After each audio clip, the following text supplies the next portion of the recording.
Want to make sure my sound is all right.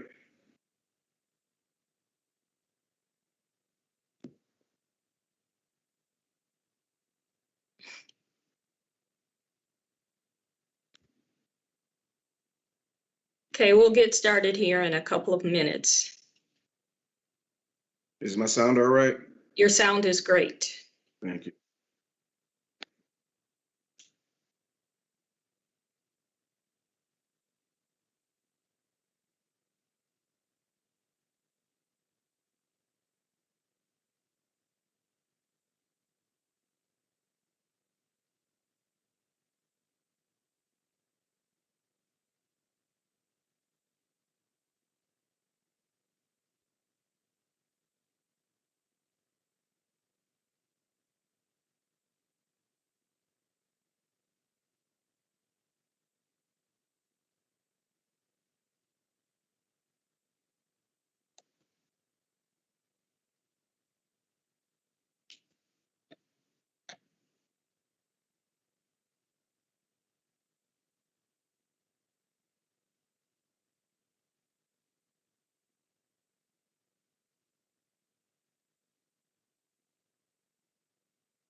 Okay, it looks like the clock has struck 6.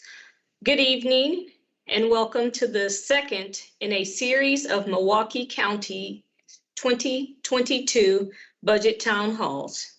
My name is Shanika Fitch, Director of Community Relations for Milwaukee County, and I will serve as your moderator this evening. We will have introductory remarks by Milwaukee County Executive David Crowley and Milwaukee County leaders, followed by the 2022 budget presentation, and then public comment and questions before we conclude this evening. We ask that you please turn off your camera at this time unless you are speaking. We do have some ground rules for participating this evening. Each person will have 2 minutes to make a comment and/or questions, and participants will receive a reminder with 30 seconds remaining. Milwaukee County staff reserve the right to mute participants who do not adhere to our ground rules. We begin this evening with Milwaukee County Executive David Crowley. Thank you so much, Director Fitch. Good evening, everybody. Thank you for joining us. It is so good to see so many of you here today. Before we get started, I want to make sure that I recognize Supervisor Liz Sumner for joining us. I want to give her a chance to introduce herself and say a few words before I get started. Right, but you're big. Thank you so much, County Executive. I'm Liz Sumner. I represent District 1, which is the North Shore, and over into part of Milwaukee. And I'm just really excited to be here and hear what our budget looks like. Absolutely. Thank you for being here. So I know that we may have some department leaders also present, but just as a reminder, please turn off your cameras and mute yourselves if you will not be speaking directly at this time, so we make sure that we get the full scope of everybody. So to see if we have some department heads on, I want to list off a few names or a few departments. And so if you are here, please feel free to turn on your camera and introduce yourself. Let's start with the Department of Administrative Services. Hi, this is Aaron Hertzberg. I'm the Director of Administrative Services for Milwaukee County. Pleasure to be here tonight. Thank you, County Executive. Thank you for being here. Next up, Human Resources. Good evening. This is Dean Legler. I'm with the Department of Human Resources, sitting in for our Chief Human Resources Officer, Margot Franklin, this evening. Good to see you. Child Support.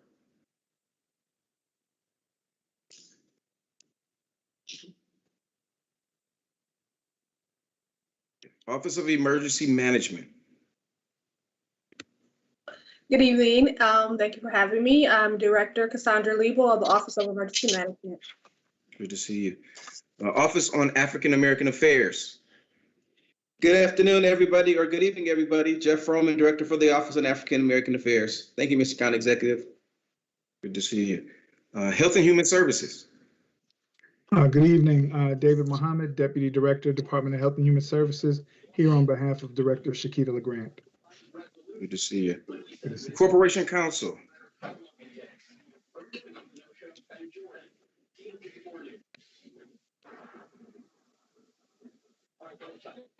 I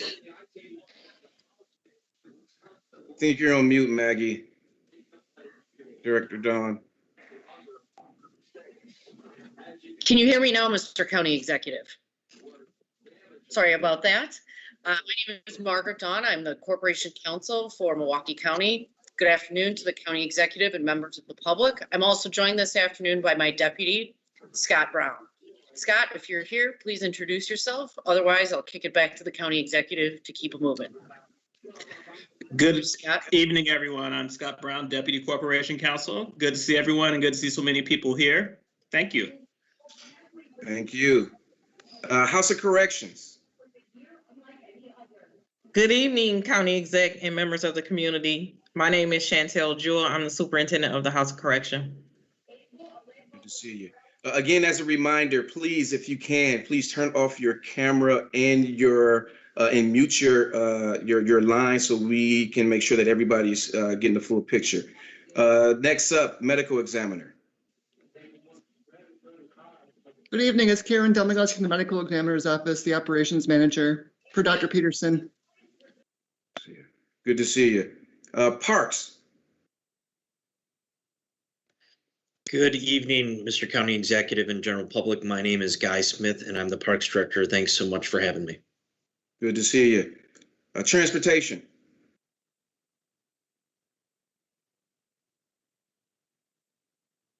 You're on mute. You think I'd learn that. Good evening, everybody.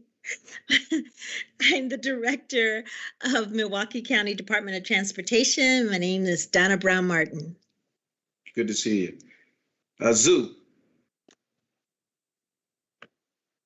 Hi, I'm Vera Westfall. I'm the Deputy Zoo Director for the Milwaukee County Zoo. Good to see you. Sheriff's Office. Good evening, Mr. Executive and members of the public. My name is Ted Chisholm, and I am the Chief of Staff to Milwaukee County Sheriff Ernell Lucas. All right, good to see you. And do we have any other elected officials, constitutional officers within Milwaukee County on?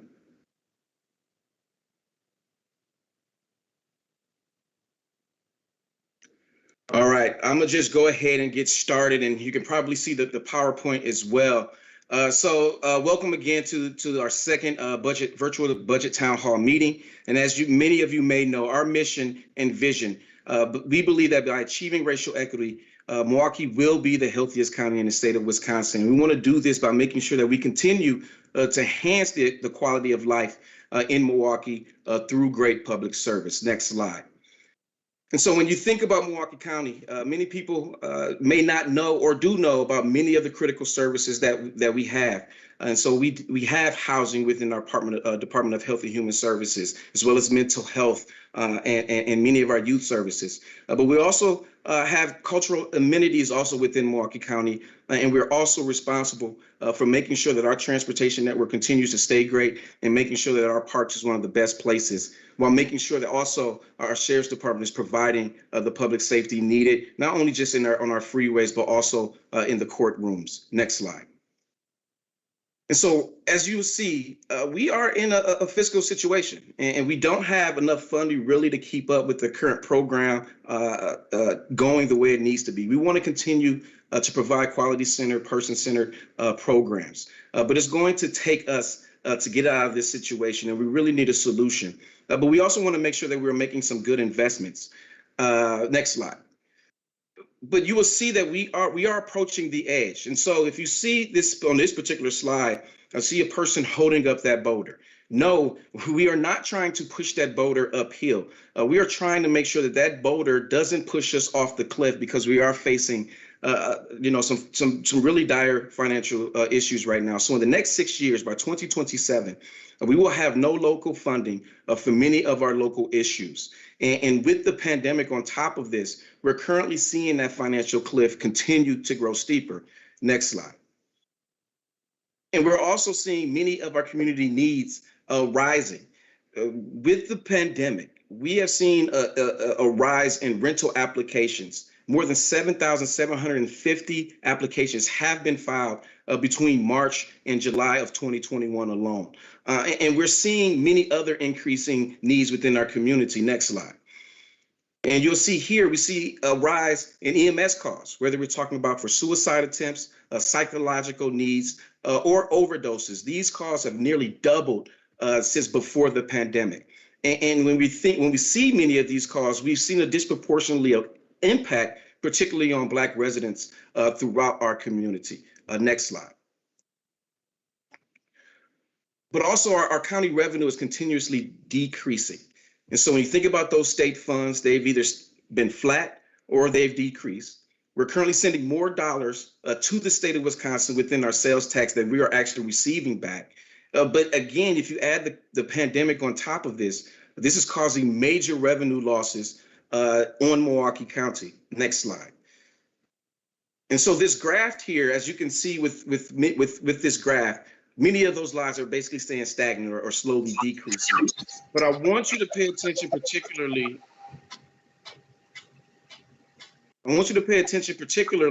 To the mass transit operating assistance. And you'll see that huge decrease right there because we're losing funding when it comes down to making sure that we can continue to operate our MCTS system. Next slide.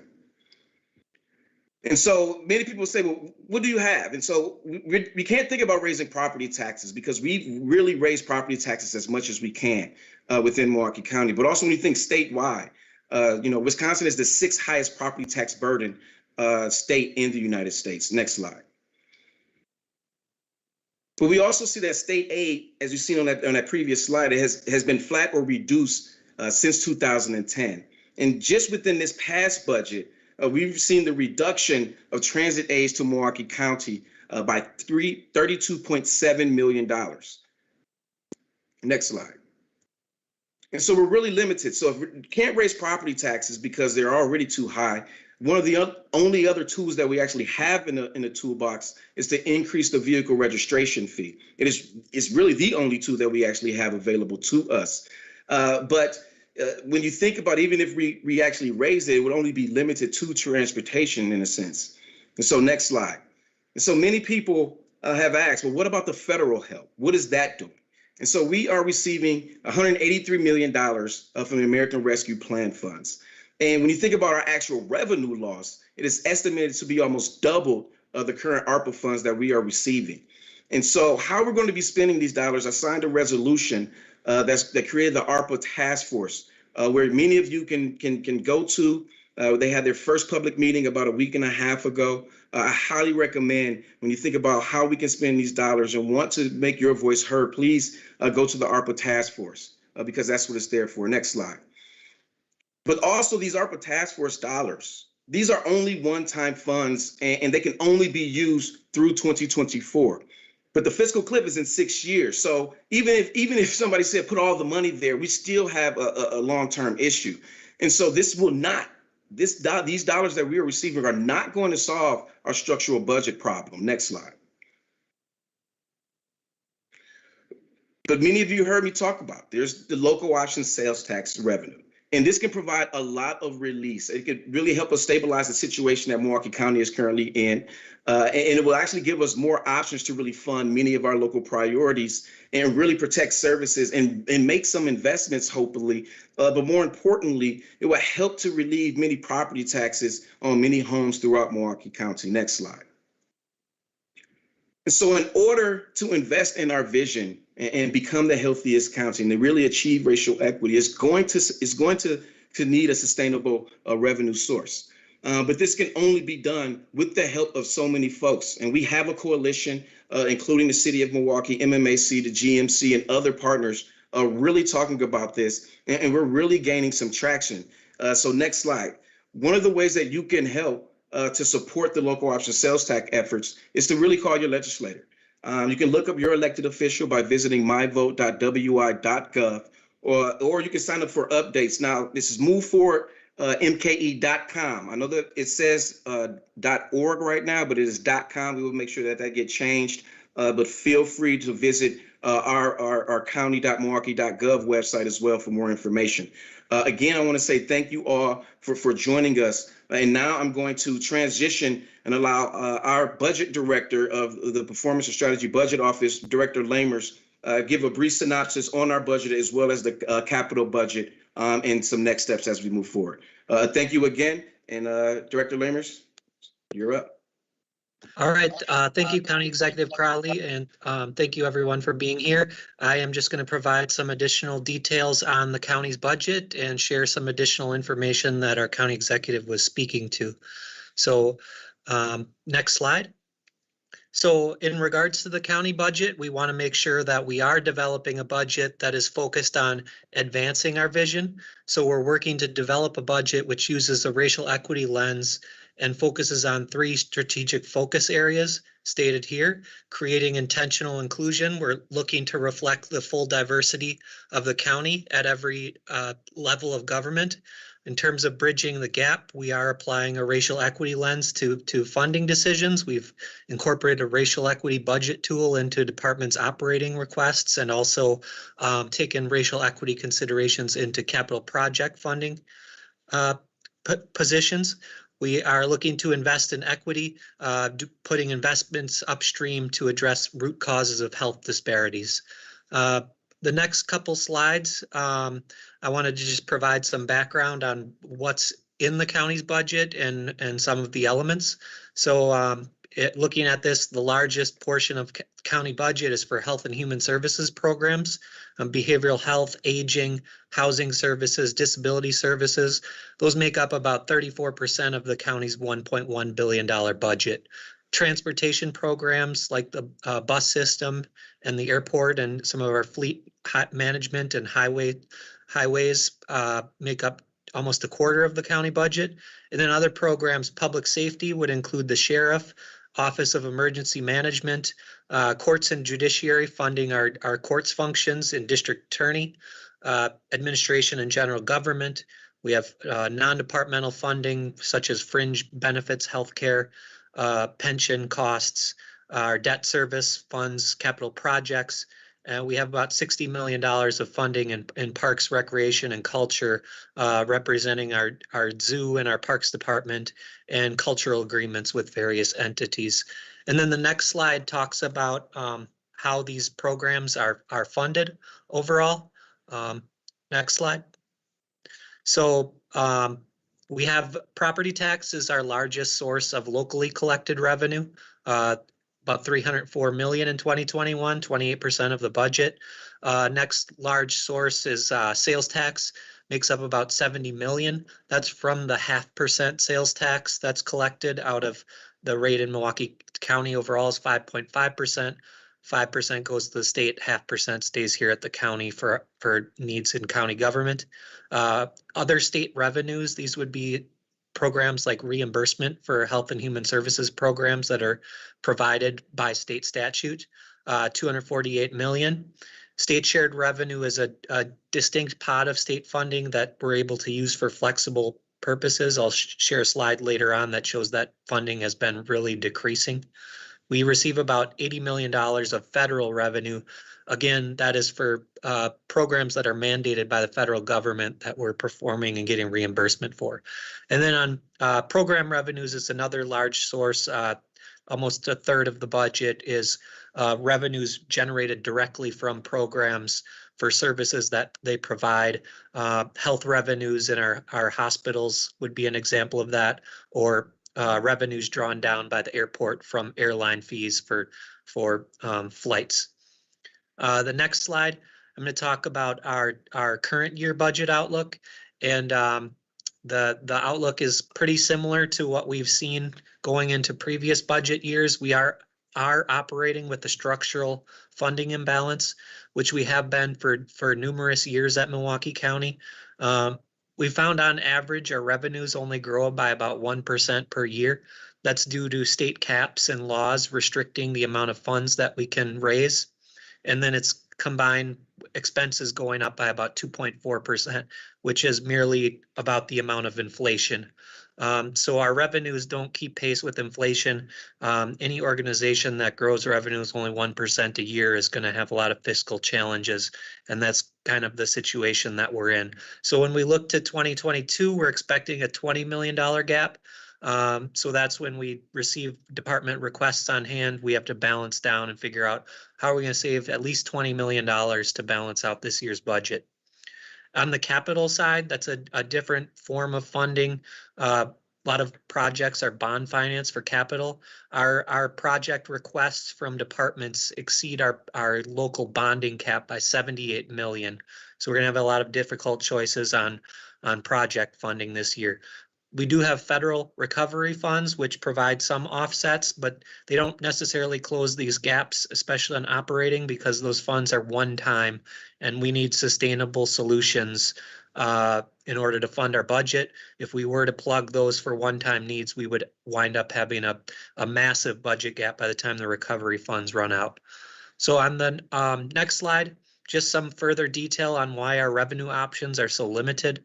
The sales tax is locally capped at the 0.5% rate. We can't go above that without change in state law, which there is an effort to do that right now, but has not been approved to date. In terms of funding from the state that we receive for mandated services, as our county executive mentioned, we've seen a lot of flat funding and reductions in state aids. So that adds to our gap significantly. And then on the property tax being our largest revenue source, our growth there by law is limited to the percentage of new construction in the county. So on average, we only see that grow by about 1%. That being our largest revenue source can be quite problematic. Vehicle registration fee. We do have an option to increase vehicle registration fees by a limited amount, but we've seen these rates, if you've registered your car, have been going up. We're not the only taxing authority for the registration fee. The state recently increased their fee. The city has a fee and the county has a fee. Our share is currently $30. We could only charge amount that covered the cost of transportation services, not the entire county budget. On the next slide, just regarding the state funding situation and revenues, we want to point out that taxes that are sent from Milwaukee residents to the state of Wisconsin have been increasing significantly. This chart shows Milwaukee County taxpayer revenues that are distributed to the state of Wisconsin. It's gone up from 1.9 billion in 2010 to 2.4 billion and higher by 2018, which is the most recent data we have available from the State Department of Revenue. This represents sales taxes and income taxes primarily, and we've seen significant increases from county taxpayers. But when we look at the amount of funds coming back to us via some of the state aids I discussed, we've actually seen reductions over the same period of time. On the next slide, we've had to dramatically reduce spending in order to make up for these gaps that we face in the past. And these are just some major examples that are stated here. County has reduced its footprint by about 1.6 million square foot. Reduction of a lot of our buildings and spaces saves about $9 million a year. We've restructured employee benefits costs, saving close to $40 million a year amongst cumulative initiatives. Deferred maintenance, a lot of our buildings are in need of repairs. We aren't able to fund all of those repairs every year. We've also reduced over 1,400 staff. If anyone could mute their microphone, thank you. Our staff reduction of about 1,400 saves about 116 million a year, and we've also had savings as well on retiree health and pension contributions. On the next slide. So just looking to the future, we are seeing ourselves remaining in this place without a change in state law regarding how revenues are collected. And the structural gap we see of 20 million this year would grow to, we estimate, about 300 million by 2040. If we just continue looking out the line, it's $20 to $30 million every year due to the revenue to expenditure imbalance. There are some positive spikes in there when we expect to pay off some of our pension liabilities and our healthcare liabilities that we have larger debts on at the moment that we're making progress towards paying down. On the next slide, in terms of closing this year's budget gap, we did ask departments to submit budgets that were no greater than equal 2021. And by doing that, they're asked to cover the cost of salary adjustments within their own budget. They're also asked to cover the inflationary cost of contracts that have multi-year escalators on them. We estimate that saves about 12 million overall by making the departments remain flat. We'll also be looking at our debt reserve, revising our sales tax projections. We have seen some positive results on the economy in that regard recently. We can look at recovery funds for one-time items, and we are revisiting healthcare projections and plan design, amongst other items. On the next slide, this is just a overview of our capital funding picture, which really describes a similar, in some cases, more dire scenario. The chart here, what it shows in the yellow is what we have funding for, and what's in the gray lines are the capital project requests submitted by departments which we don't have funding for under our current funding caps over the next 5 years. So as an example, this year, we had about 135 million of project requests come in, but our bonding cap is limited to about 55 million. So there's 75 million of projects that may not be able to receive funding. When we look at it over a 5-year period, the funding level is close to 300 million with close to $1 billion of capital infrastructure needs expected. So we have shortfalls throughout the 5-year period that are in some instances growing because of larger projects like the need to replace our safety building in future years, which would be a very large cost project. If we look at the next slide, this is just some of the major requests that we have in the review process right now. We have a capital improvements committee that's currently meeting and deliberating on all the project requests. We have a need for a replacement of our Department of Transportation North Shop, $15 million replacement building. The COGS Human Service Center has an older building that has a lot of improvements needed. And for the current year, there's $11 million of needs requested there. South Shore Breakwater,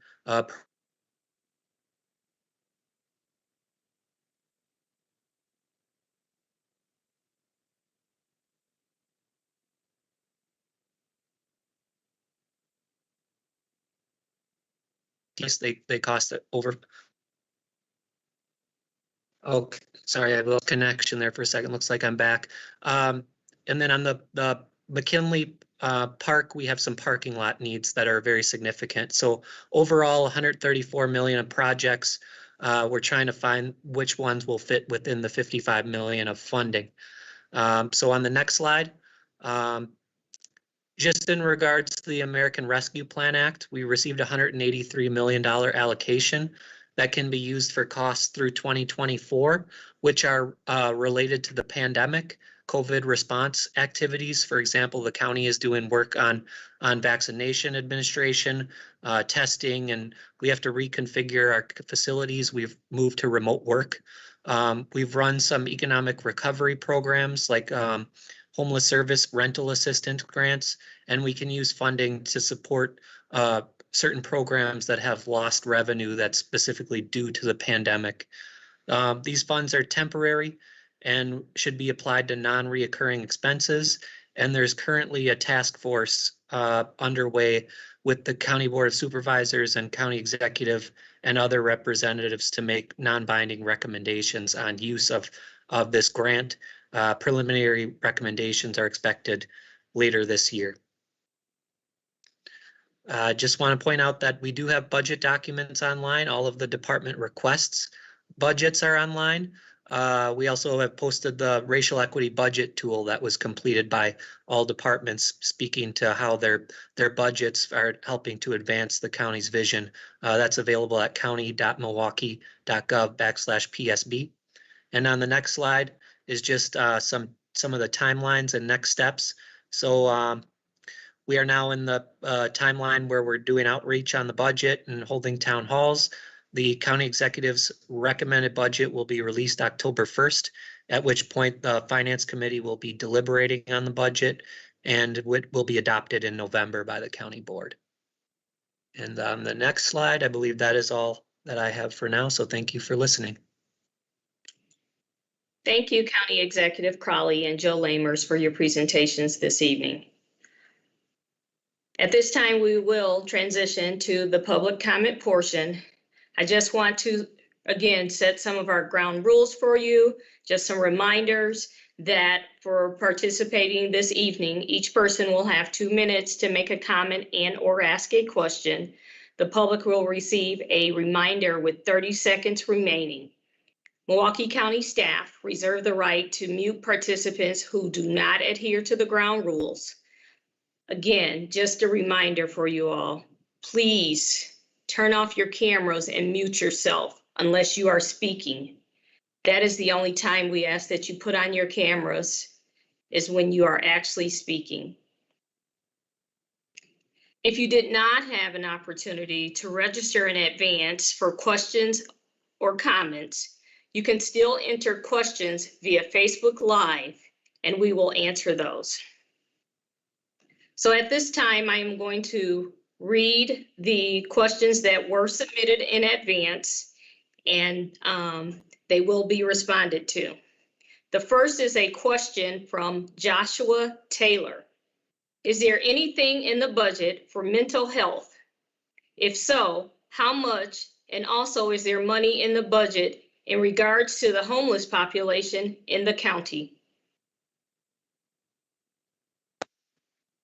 Thank you for that question. Yes, we are going to continue our efforts as it relates to our homelessness outreach and as well as mental health. But I will go ahead and ask for either Director Mohammed or Director Lapham to talk briefly about mental health. And we can also have Director Matthew talk about what we're doing around homelessness.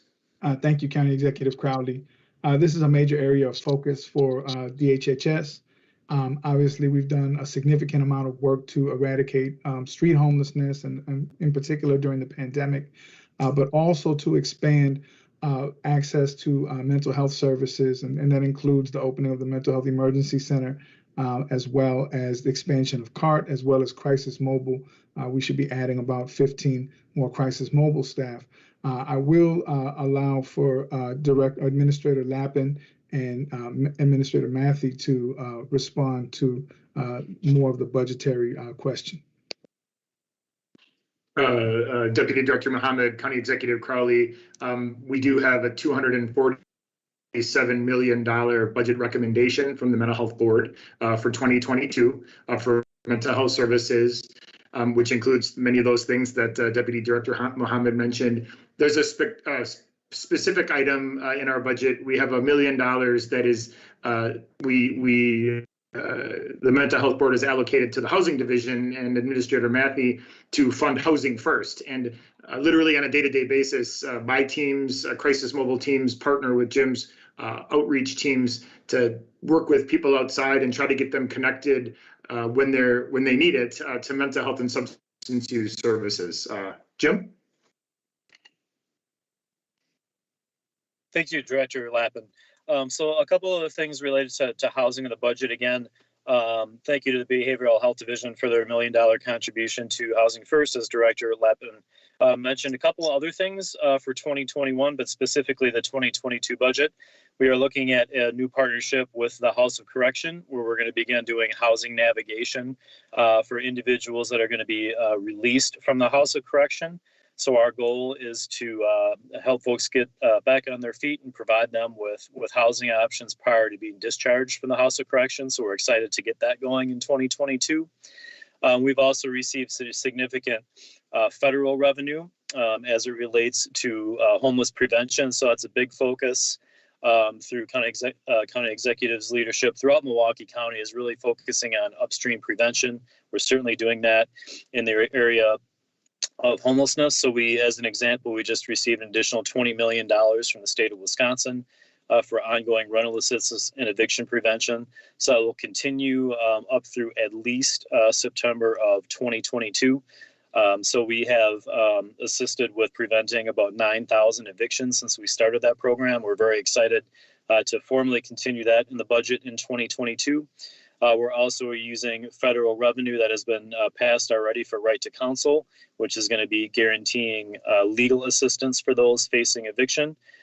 So that has already been funded, and the 2022 amount is about $1.5 million for that. So thank you, County Executive Crowley, for your continued commitment to ending homelessness, and those investments will continue. So thank you. Thank you all for your response to that question. It looks like our second question is coming to us from Charles McCahey. What are the specific long-term plans of County Executive Crowley to provide continued funding at the same level for the Milwaukee County War Memorial Center? What assurances can you give to veterans like me that the War Memorial Center, going back to 1951, when General of the Army Douglas returned to Milwaukee to support creation of the Wisconsin Memorial Center in perpetuity to honor our dead by serving the living, we have ongoing Milwaukee County financial support? Well, first and foremost, I want to say thank you for your service. And we're going to continue to provide that financial support.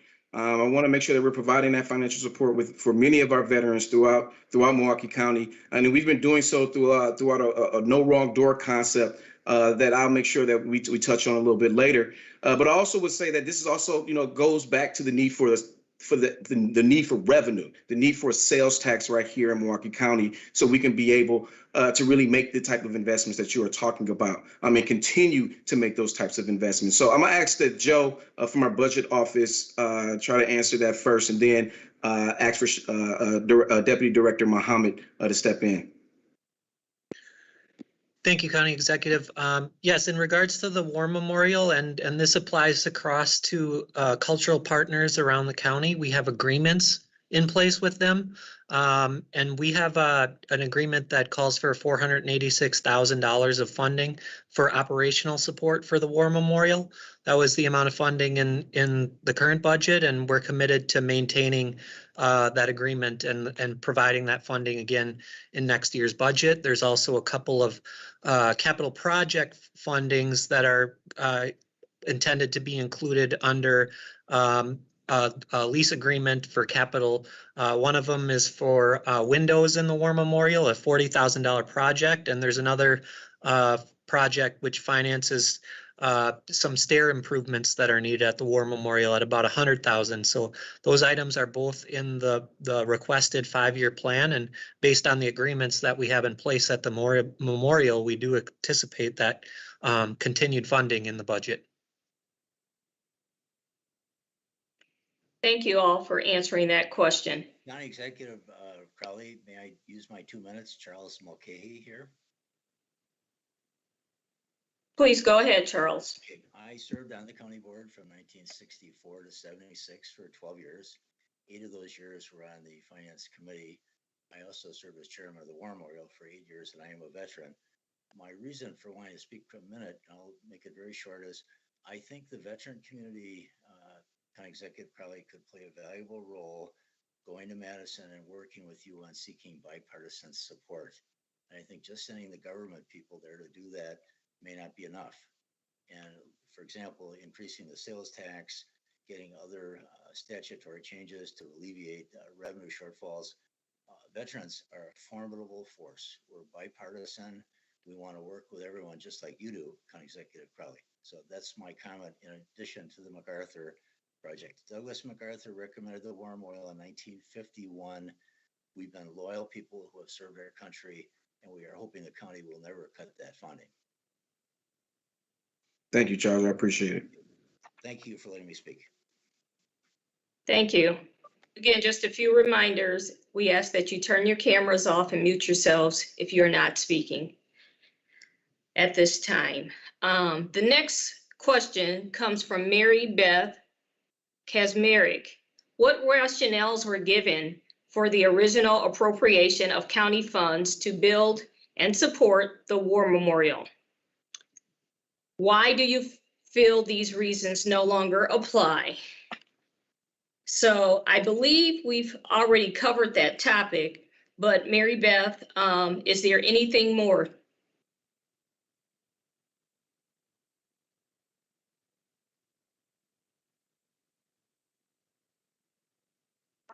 Okay, I'm going to move on to the next one. It looks like it's a comment from Bernie Gonzalez. The War Memorial funding must continue as it provides wonderful services and resources for our veterans. As a veteran, citizen, and resident, I would request funding to continue. I speak not only on my behalf, but on behalf of many of my fellow comrades with whom I communicate on a regular basis. Again, this is just a comment. I believe we've already covered that. I ask at this time, though, is there anything more from you? Bernie. Okay, moving along. Looks like there is a comment from William Fink. As a as a Vietnam era veteran officer in the U.S. Army Corps of Engineers, a member of the Veterans Community Relations Team, and a supporter of the Milwaukee County War Memorial Center, I urge the County Executive David Crowley and the Milwaukee County Board of Supervisors continue to provide funding for the War Memorial Center at the current level, adjusted for inflation in future years, and I strongly oppose any reduction or elimination of such funding. Thank you for your consideration. Next comment is from Alan Chovois. The Sheriff's Department has been fiscally irresponsible in its abuse of its overtime budget in recent years.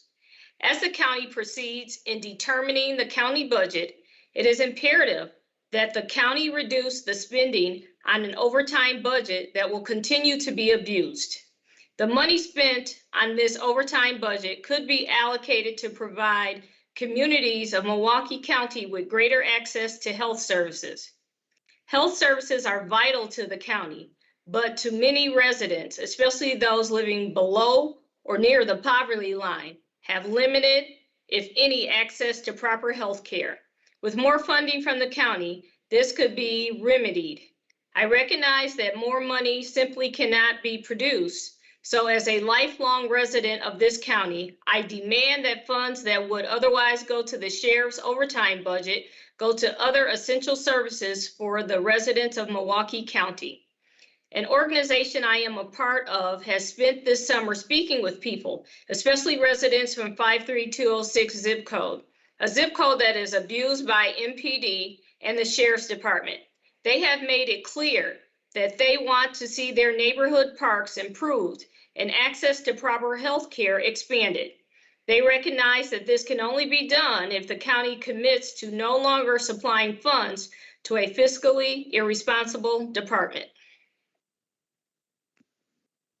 Thank you for that question, Alan. And I would say that we are doing what we can to make sure that we are investing in our health and human services. But I will say again, it's going to take us really advocating on behalf of the local option sales tax that we need throughout Milwaukee County to make sure that we're making those proper investments.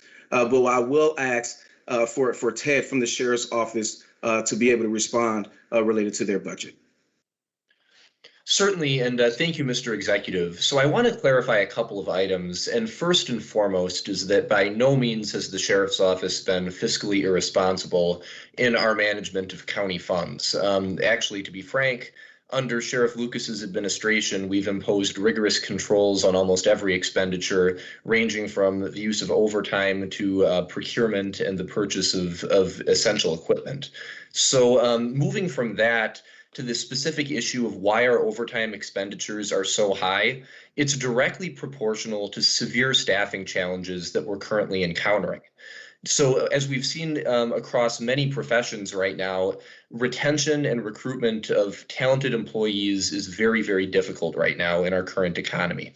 We've seen that really acutely in the Milwaukee County Jail, where currently we have only about 180 out of 260 officer positions filled within the jail.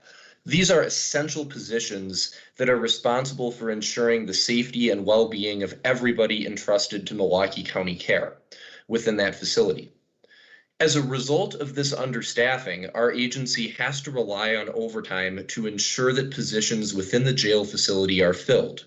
A similar situation exists in our courts division, where we have far too few deputy sheriffs available to provide the appropriate level of security for our judges and their courtrooms without the use of overtime.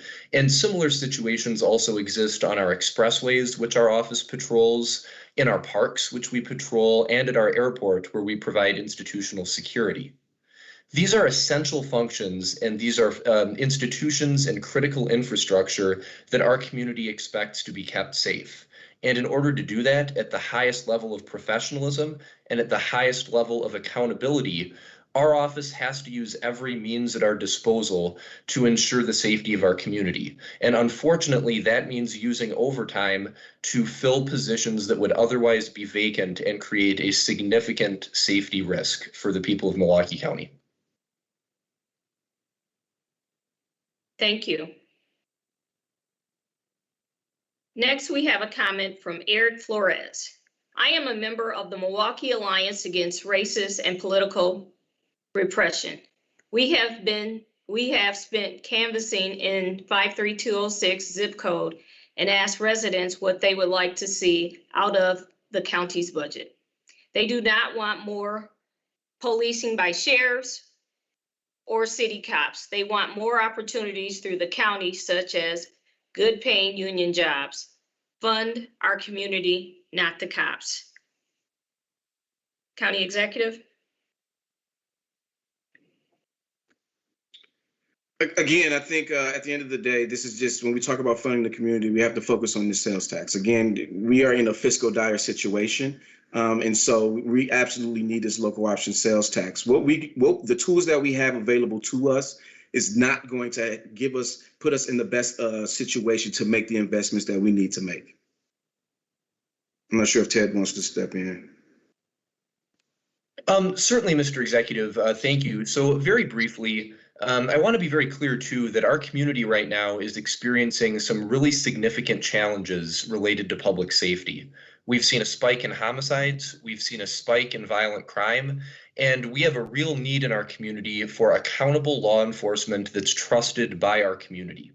That's what our agency is committed to doing. We're not a rogue agency that's out engaged in oppression. We are a community-based, community-connected agency filled with professionals who are deeply devoted to the well-being of their friends and neighbors throughout Milwaukee County.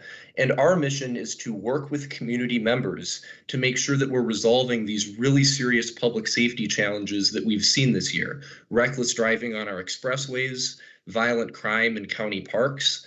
These are challenges that we really have to get a handle on to ensure the health and safety of our broader community. Thank you. Looks like we have another comment as it relates to the sheriffs. From Rory Donovan, the sheriff's overtime budget should be defunded and redistributed to the community in better ways that actually help us, not keep more cops out. So again, I believe that we've already covered this topic. Is there anything more from Rory?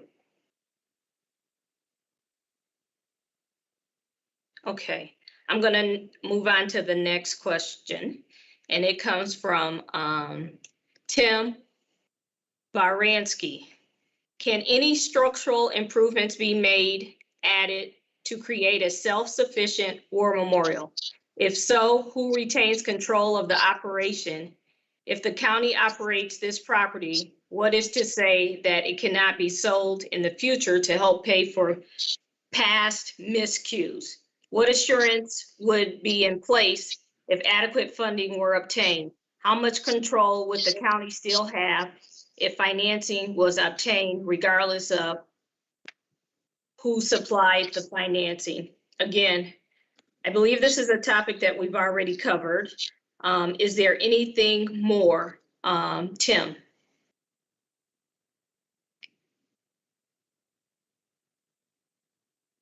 Okay. Moving along. Up next, we have Obi Wabuzer from the American Heart Association. Obi, you have quite a lengthy question. If I could have you turn on your camera and your mic if you want to read your questions. Thank you, Shanika. Can you guys hear me? We can, thank you. Okay, awesome. So earlier this spring, the American Heart Association, along with 18 additional and diverse organizations, has advocated that Milwaukee County prioritize SNAP produce incentives, market match or double dollars, and allocating their American Rescue Plan Act funding. Specifically, the request was that the county invest $1 million per year for each of the next 3 years for a total of $3 million. Now there's an opportunity in the annual budget, as well as ARPA, to invest in health by prioritizing SNAP incentives in our community. Unfortunately, food insecurity rose dramatically during COVID-19. Providing additional benefits like SNAP produce incentives can help reverse that trend. Helping families, including children, increase access to healthier foods can help create a foundation for long-term health within our communities and lowering the risk of complications from conditions like COVID-19. Not only that, but every $5 invested in SNAP incentives produces typically leads to $9 of spending in the local economy. These incentives then can increase support to local farmers who may have struggled getting products to consumers amidst the pandemic and market closures and public uncertainty. A limited scale market match project in the fall of 2020 allows 786 SNAP recipients to utilize one of 5 Milwaukee County farmers markets that was participating. In just 2 months, residents from 30 zip codes were able to stretch their food budget in a healthy way while supporting local farmers. Additional investment will build off of that foundation and momentum and expand the benefits tremendously. Research showed that SNAP participants who receive produce incentives spend more of their SNAP benefit on healthy foods, purchase and eat more healthy foods, even after the incentive program ends. Those who have participated in incentive programs reported purchasing more produce and less chips, cookies, and candy. Children are taught healthy behaviors, establishing lifelong habits that will support their overall health and well-being. And additionally, incentive programs bring in new customers, helping to ensure a market's viability in the community, especially in low-income communities, specifically in urban communities in the city of Milwaukee. Thank you for your time. Thank you for your question. And you know, when we think about the SNAP program, this is something that I totally support and is near and dear to me. But when you think about what we're going to do, I would also ask that you go to the ARPA task force and make sure that you go there and let them know this is one of your requests. The county board has created the ARPA task force, and that's one of the vehicles that will be receiving recommendations to the Milwaukee County Board to see how we're going to spend these funds. So I really appreciate your question. I think this is something that we could definitely get behind, but please go to the ARPA task force and make sure your voice is heard as well. Awesome. Thank you. Thank you.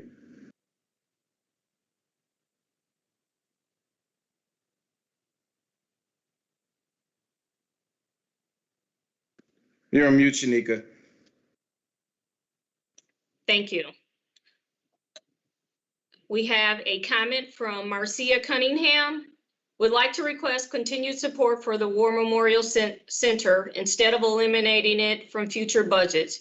The War Memorial Center has served and continues to serve the community as a remembrance of our history and what veterans have done and continue to do to keep our country free. On that note, political rallies should not be allowed in county parks set aside for veterans. If the rally is disrespectful to our country and those who served it honorably. Freedom of speech should not disgrace our country and flag. If they wish to do so, it should be somewhere not supported by taxpayers' dollars. The same for memorials of non-veterans in county parks set aside for veterans. It can be placed elsewhere. So again, I believe we've already covered the part as it relates to the War Memorial Center. And I asked Marcia, if you're on the line, if there is anything else more.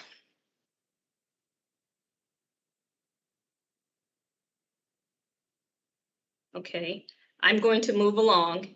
Next up, we have a comment from John Otgen.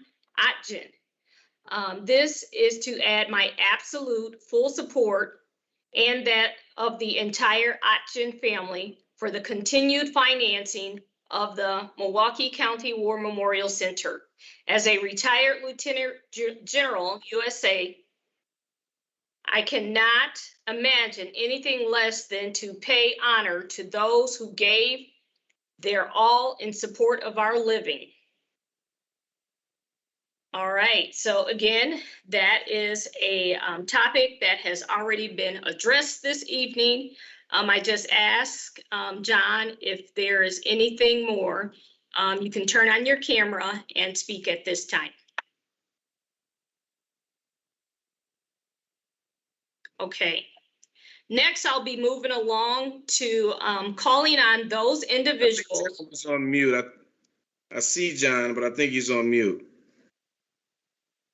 Okay, John, if you could unmute yourself if you're leaving. Okay. All right. All right, thank you, County Executive. Next, I'm going to call on those individuals that signed up to speak. We will begin tonight with Mike. Mike, if you are on, if you could please turn on your camera and unmute yourself.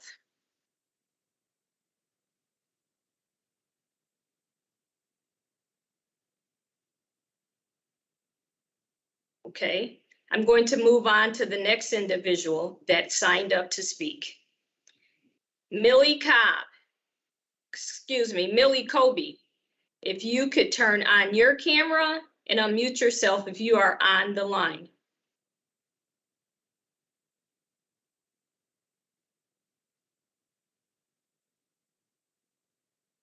Up next, I have a Greg Anderson. Greg, if you are on the line, if you could unmute yourself and turn on your camera.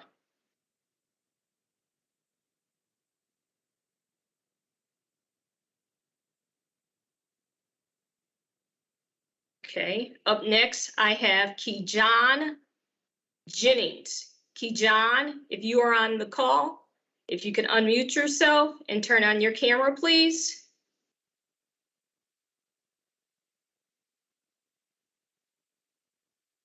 Moving along. Up next, I have Omar Flores. Omar, if you are on the line, please unmute yourself and turn on your camera. Good evening, Omar. Hello, good evening to you as well. Thank you for the opportunity to speak.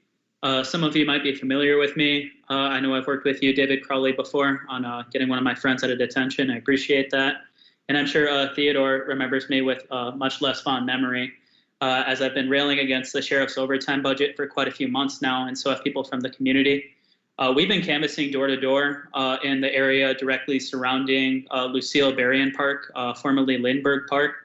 And unanimously, when we ask people how they want to see crime resolved, when we ask them if they want to see more police officers, the answer is unanimously no.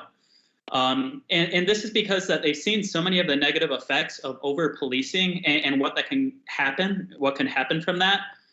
So when we're looking at this, we're talking about children that are being harassed by sheriffs and police officers when these kids aren't doing anything wrong. They're just simply profiled for being Black. And so think about the mentality that helps a kid grow up with.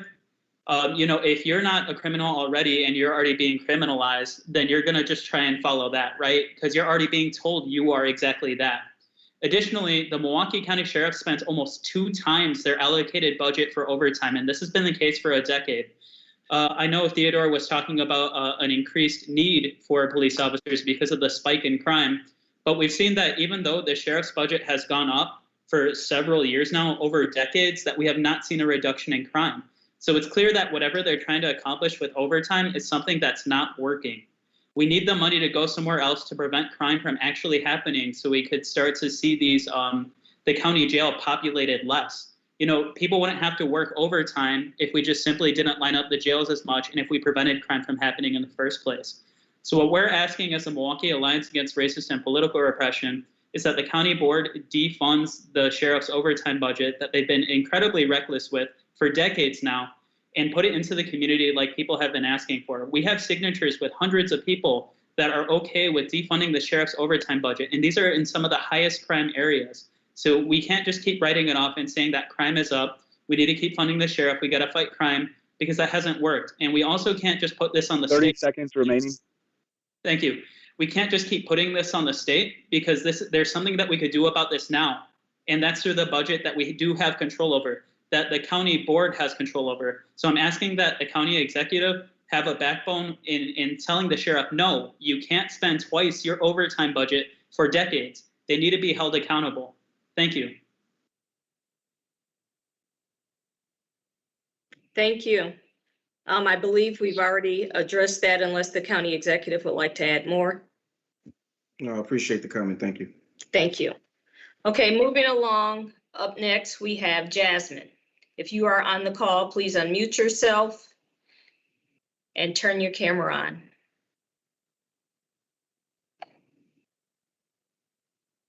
Okay, up next, I have Latasha Heathington. If you are on the call, please unmute yourself and turn on your camera at this time.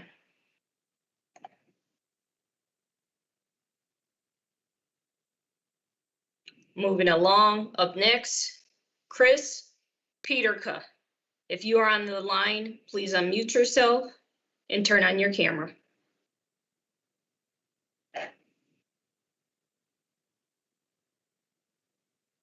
Up next, I have Delora Putman Bryant. If you are on the line, please unmute yourself and turn on your camera.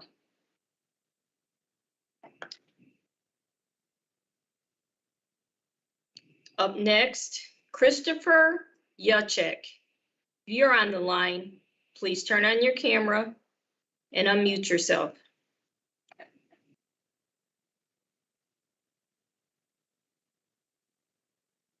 Up next, Ron Jansen.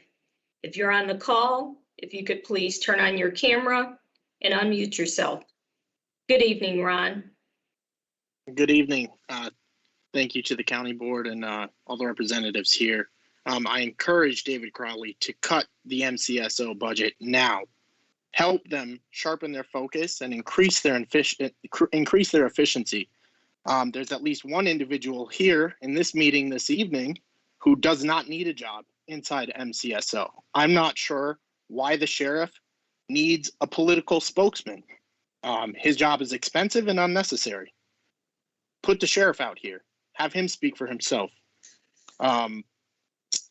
He speaks about not being a rogue organization, yet for decades they've been spending double their overtime budget, which has not improved the material conditions of people living inside Milwaukee County. The other day in a meeting, the sheriff ironically quoted, "Injustice anywhere is a threat to justice everywhere." Yet his office is currently breaking a Milwaukee County ordinance that requires him to generate a plan to fix his overtime budget issue. And his answer is, no, I will not do that. So I encourage you guys here to create justice for the people of Milwaukee County and stand up to the sheriff and tell him that he will not continue to spend recklessly millions of dollars that, by the numbers you guys just went over, cover the budget gap. This is insanity.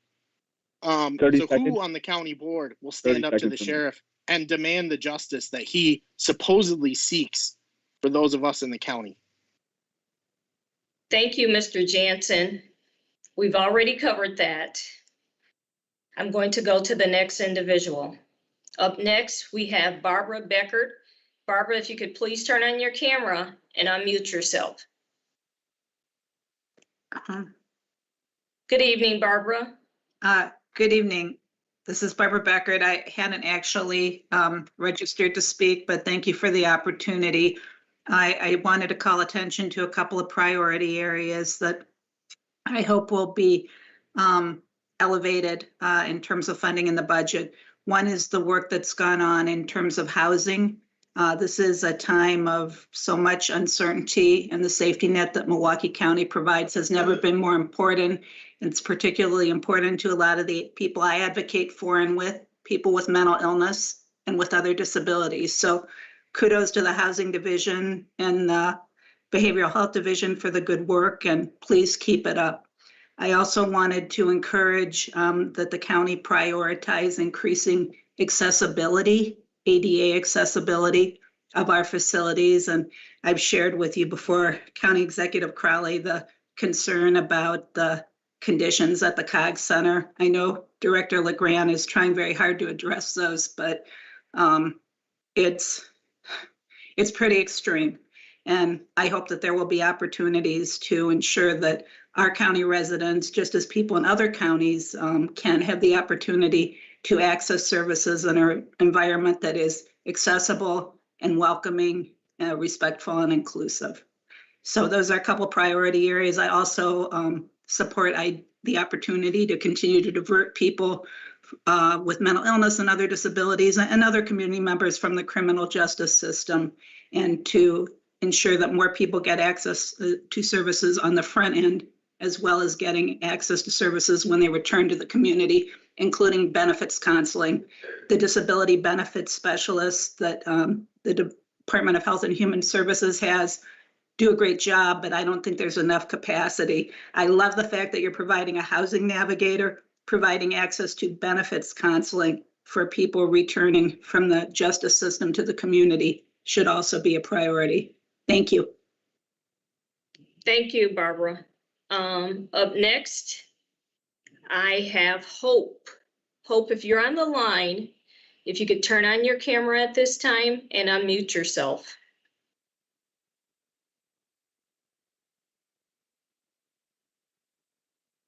Up next, Brian Peters. Brian, if you are on the line, please turn on your camera and unmute yourself.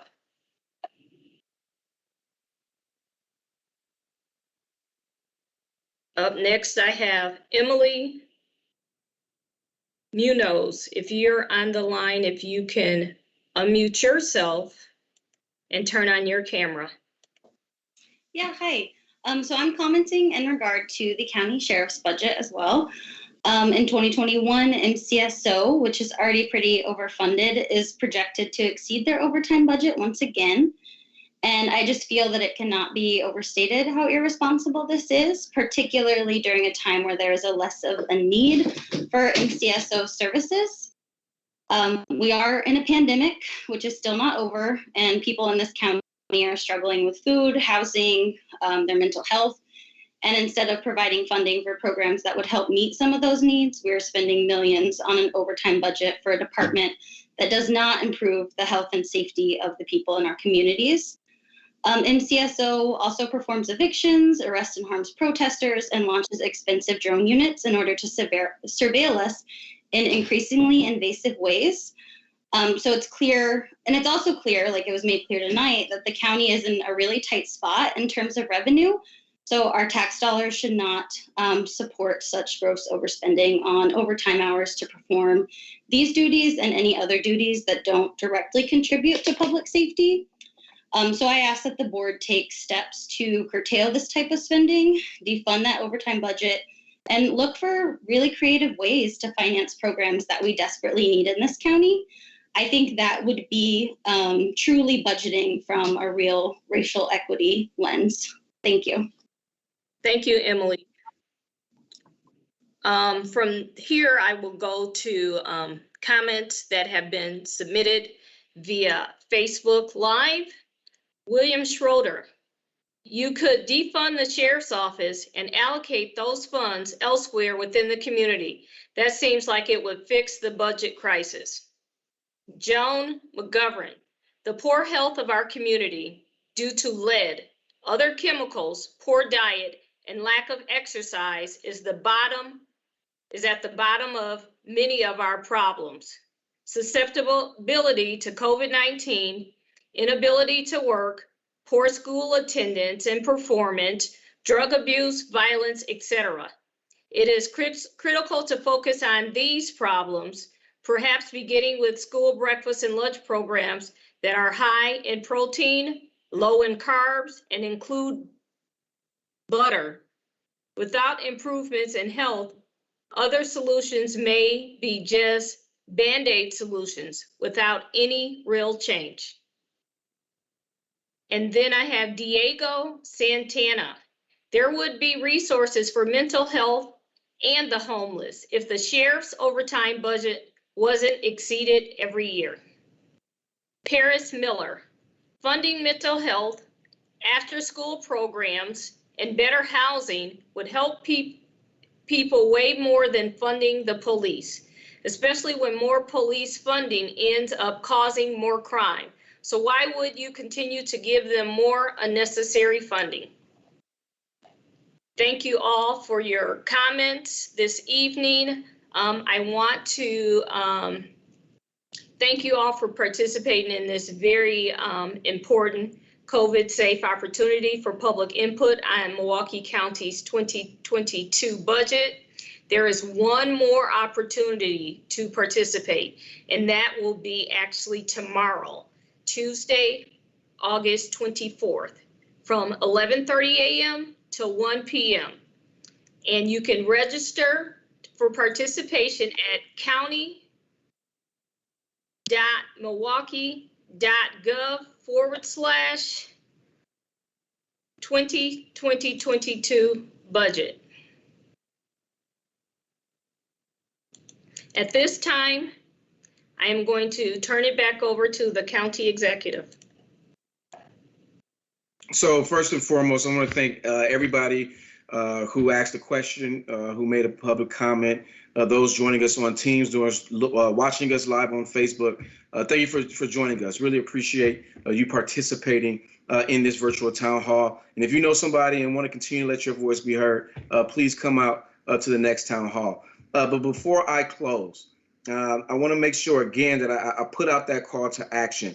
And so we really need your help when you think about how do we fill this gap at the scale that we really need to fill it at, because we're looking at a huge deficit, $150 million to $200 million in the next couple of years. And in order to really bridge this gap, it's going to take us, meeting this scale, and that's going to come with the local option sales tax. So please, if you need to call your legislator, need to find out who that is and what their number is, what their email is, and what their Facebook is. Please visit myvote.wi.gov to find that contact information. And again, please, for more updates about what we're doing and how the movement is going, please visit moveforwardmke.com. Again, I know it says .org, but go to moveforwardmke.com to sign up and stay updated on our efforts. Again, thank you so much for joining us this evening. And we'll see what this budget looks like, working in conjunction with the